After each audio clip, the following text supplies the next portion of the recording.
The other thing I wanted to point out about this set is the other books, and I didn't put the one on there. I'm not sure why, but this book, La Travesía de Enrique, it's actually, as many of you know, it's quite a graphic depiction, and it's not a memoir, but it's a journalistic story of the journey to immigrate, of Enrique's story to immigrate to the United States, and riding on the Bestia and traveling from Central America to the States. This is actually an abridged version, so you can see edición adaptado para jóvenes lectores. So it's a version that is not as graphic as the other, but again, this is a read aloud. So our goal is to spend 15 to 25 minutes. So we are not going to read this whole book. What is important is to pick out a part of the book that you can find.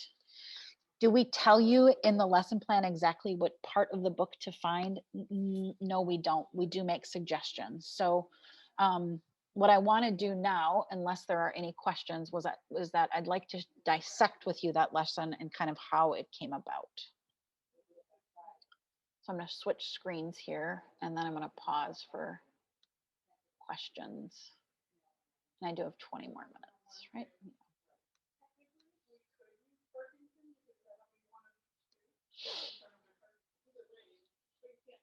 Okay, so this lesson was based off of a lesson plan, right? So the lesson plans are broken into 3 parts. Antes de leer el libro, so that is the first part of it, where I introduce the vocabulary words, and then we ask questions to connect them to the reading, to preview the reading, something of that sort. So that's the first part of the lesson. Very similar to this. Very similar to the structure of the Fontes and Pinnell. They talk about books in those 3 parts. So that's exactly what we wanted to do. One of the ads that you'll see here is we did focus on vocabulary, because we really wanted to make sure that we are supporting our students with that front-loading understanding of language. If you noticed, I did TPR with that. I probably would have been a little bit, I don't know, but I tried to do TPR. I might have been a little bit more directed at the students to have them do that. I didn't select many words from here. And it's a really great opportunity to introduce them, but then to carry those words into perhaps your book club time or your writing time or something. But that's where we begin the introduction of them, but we do want to hit them multiple times, as Isabel Beck's work has showed us. So that's just an introduction to them, also to support their comprehension. Because the idea of them being apretaditos, enredados, that is really some important concepts of understanding the immigrant experience, as well as antepasados, which is really interesting that even in the lesson plan, the term antepasados is not used. It's used like ancianos or parientes maybe. So antepasados is also very clearly, I mean, the ante is a pasados, it's all there. It's a great word, but it's not something that we often use in our speech. So the second thing is that I did a picture walk, or a ojear.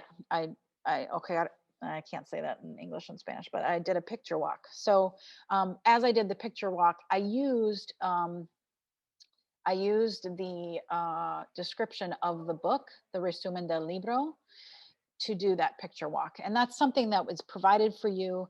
It's something that you could just read straight out as you do your picture walk. It's something also that could be done asynchronously, and you could preview with your students. The next part is I did also connect this book to the other books in this set, leaving out one of them. Oops, error.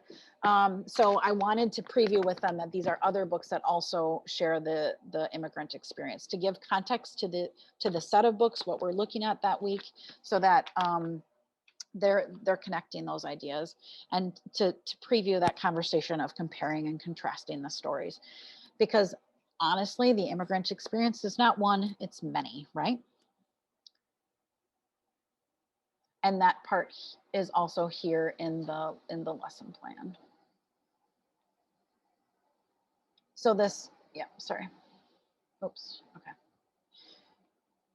Okay, and then there is the instruction during the lesson. So what we didn't see was a time for you to talk and to have a conversation so that I could give you feedback in the moment. If you are going to do this asynchronously, you can also have students respond, and then you can use their responses to formulate the second piece of the lesson. Now, the directive of how often you teach a read aloud, I'm not clear on, but it's something for you to think about. I know that you are also moving into in-person, some kind of hybrid of it, so that may also change it. But I wanted to make sure that you had that option of thinking about the read alouds too, asynchronously. As well as you can use them just in person, just on the carpet, and have them piensa, voltea, habla, turn back around and get going. Oh, sorry, I don't know why that says después. Oh, sorry. Yeah, I skipped ahead a bunch. Okay, so that's where the antes de leer is. Also included in our resources library is a student assessment rubric, so that you can think about how the student is sharing their information and thinking about their performance. And also noting how they are performing that if you do offer them multiple modalities. That same rubric can be used throughout. It can be applied to all of them, not exactly, not exact, but in a similar way. I also did the durante la lectura. I paused at one point in the book and I noted like, hey, this is talking about Chile, but in the end, we're gonna talk about other countries. I could have had them turn and talk at that point as well. But really, I didn't want to lose the rhythm and rhyme of the story. So I kept going. That is complete teacher choice. There's actually in the lesson plan, there's actually 3 different points, or 4, 1, 2, 3, 4, 5, 4. 1, 2, there's 3 different points where it suggests that you pause. I didn't take all those points because I thought, well, you know what, this group, I'm going to start about where they're talking about that specific country, because that's where I think that their thinking will be disrupted. So I want to address it so that we can move on and keep that story smooth.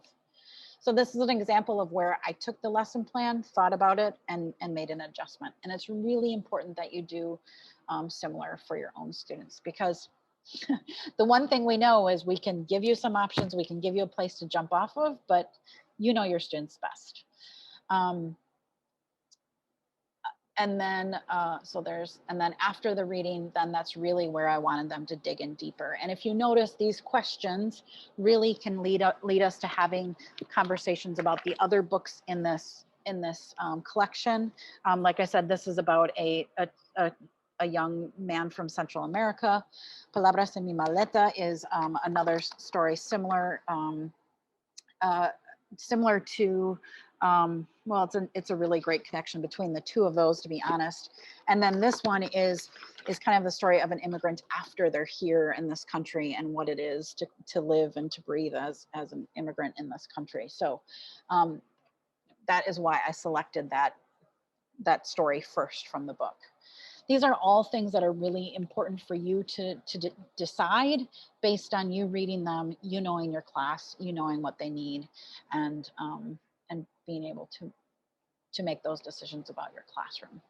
You also do want to make sure that you can get through those books because of the, oops, sorry, how do I go back? Because of the narrative, because of the importance of all the narratives of the stories, it's important for you to read those books, make decisions about them, and specifically thinking about which places you want to stop, which places you want to go. That is